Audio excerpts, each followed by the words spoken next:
नमस्कार, मैं हूं श्रद्धा। आप देख रहे न्यूज 18 मध्य प्रदेश छत्तीसगढ़। मरवाही का दंगल 29 सितंबर को उपचुनाव की तारीखों का ऐलान होगा और एक सीट पर उपचुनाव होना है छत्तीसगढ़ में। चुनाव आयोग की बैठक के बाद अब इसका ऐलान होगा। अजीत जोगी के निधन के बाद से ये सीट खाली हुई है। अमित जोगी होंगे जोगी कांग्रेस के उम्मीदवार और कांग्रेस और बीजेपी ने अब तक अपने पत्ते नहीं खोले हैं। तो छत्तीसगढ़ में एक सीट पर उपचुनाव होना है, अब वो है मरवाही की सीट। आपको बता दें कि अजीत जोगी के निधन के बाद ये सीट खाली हुई। अमित जोगी जेसीसी से मैदान में होंगे। बीजेपी और कांग्रेस ने अपने पत्ते अब तक नहीं खोले हैं।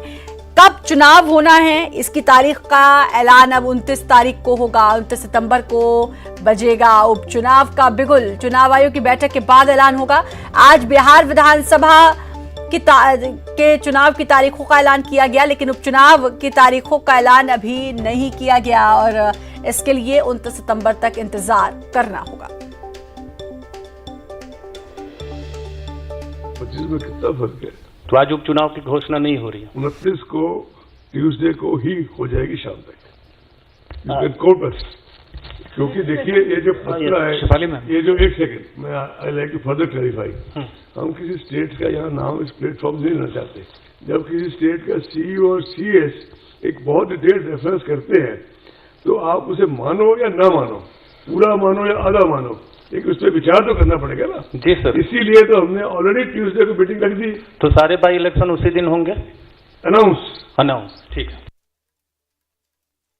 और वहीं मरवाही उपचुनाव को लेकर राजनीतिक दलों में दावों और आरोप प्रत्यारोप का दौर तेज हो गया है। देखिए, मरवाही चुनाव को लेकर कांग्रेस पार्टी शुरू से ही बहुत गंभीर रही है और हमारी तैयारियां वहां पर पूरी तरीके से है।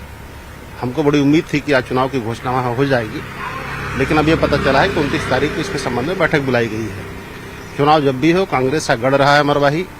हम पहले भी वहां जीतते रहे हैं और इस बार भी जीतेंगे। जहां तक भारतीय जनता पार्टी का सवाल है, पूरी मुस्तैदी के साथ हमारे कार्यकर्ता और प्रभारी माननीय अमर अग्रवाल जी और मंडल अध्यक्ष, जिला अध्यक्ष, सारी टीम वहां पर मुस्तैदी से काम कर रही है और हम सारे कार्यकर्ता कंधे से कंधा मिलाकर वहां पर कांग्रेस और जोगी कांग्रेस को चुनौती देंगे। देखिए, मरवाही को लेकर के कोई विशेष हमारी कोई ऐसी तैयारी रहती नहीं है। विगत 20 सालों से इस सीट पर जोगी परिवार का कब्जा रहा है। माननीय अजीत जोगी जी का इतिहास है, आप देखेंगे जब भी चुनाव लड़े जीते हैं। 2014 में माननीय अमित जोगी जी ऐतिहासिक मतों से जीते हैं। अब हमारे नेता हमारे बीच में नहीं है, उनके स्मृति हमारे बीच में है। मरवाही के कड़कड़ में धरती में बसे हुए हैं। माननीय अमित जोगी जी उनके जगह चुनाव लड़ेंगे, पुनः वहां का नेतृत्व करेंगे और मरवाही की जनता का लगातार सेवा करेंगे। और रायपुर जहां सीएम भूपेश बघेल ने बड़ा ऐलान किया है। गौरेला और पेंड्रा को नगर पालिका का दर्जा देने की घोषणा की है। नगर पंचायतों को नगर पालिका का दर्जा मिलेगा। सीएम ने घोषणा की। मरवाही उपचुनाव से पहले सीएम का ये बड़ा ऐलान। गौरेला पेंड्रा को नगर पालिका का दर्जा दिए जाने की घोषणा आज मुख्यमंत्री भूपेश बघेल ने की।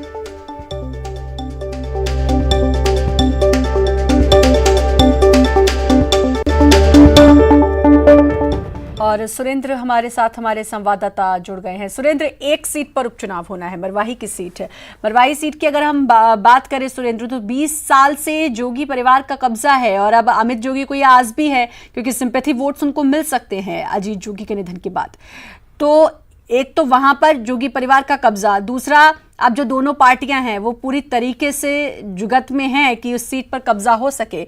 और इससे पहले सत्ता पक्ष ने काफी सौगातें भी दी और आज अब गौरेला और पेंड्रा को नगर पालिका घोषित कर दिया गया है, घोषणा कर दी गई है दर्जा देने की।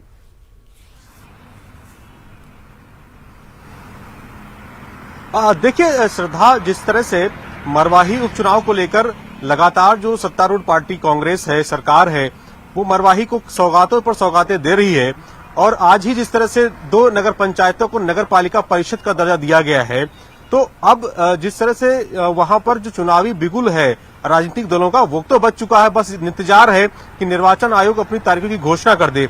लेकिन उससे पहले राजनीतिक दलों का ये भी कहना है, कांग्रेस का, कि वहां पर जनता ने कांग्रेस को जीत दे दी है, बस इंतजार है परिणाम आने का।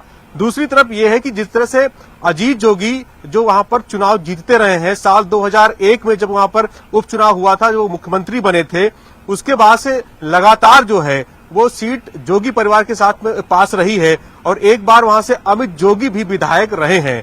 और इस बार जिस तरह से उनकी पार्टी ने निर्णय लिया है कि वहां से वो चुनाव लड़ेंगे और चुनाव लड़ने के लिए तारीख का घोषणा होनी बाकी है, लेकिन उससे पहले ही जिस तरह से अमित जोगी ने अपनी तैयारियां वहां पर जोर शोर से कर दी है। साथ ही अमित जोगी ने एक टीम बनाई है, वो टीम दुर्ग से जो अजीत जोगी को चुनाव जिताती थी मरवाही में, उस टीम का वो बना रहे हैं और वो टीम मरवाही में जाकर उनके लिए चुनावी बिगुल फूकेगी और प्रचार प्रसार करेगी। और साथ ही इसके अलावा जो वहां पर बीजेपी है, क्योंकि बीजेपी वहां पर जब से साल 1972 के जब से सीट अपने अस्तित्व में आई है मरवाही विधानसभा की, 2 बार ही वहां पर चुनाव बीजेपी जीती है। उसके बाद बीजेपी कभी वहां पर चुनाव नहीं जीती है, लेकिन इस बार बीजेपी ये पूरी कोशिश में है कि जो उनकी सीटें यहाँ पर 14 सीटें हैं पूरी है दोनों पार्टियों की, कांग्रेस और अगर हम बीजेपी की बात करें, और सभी कह रहे, दोनों ही पार्टियां दम भर रही हैं कि वो वहां से जीतेंगे, लेकिन क्या इतना आसान होगा वहां से जीतना? क्योंकि 20 साल से जोगी परिवार का कब्जा है उस सीट पर, और सिंपैथी वोट, जो मैंने पहले भी बात कही कि सिंपैथी वोट, क्योंकि अजीत जोगी का एक अच्छा खासा प्रभुत्व और वहां पर लोग उनको काफी मानते थे, तो ये एक चुनौती साबित होगी बाकी दोनों पार्टी के लिए।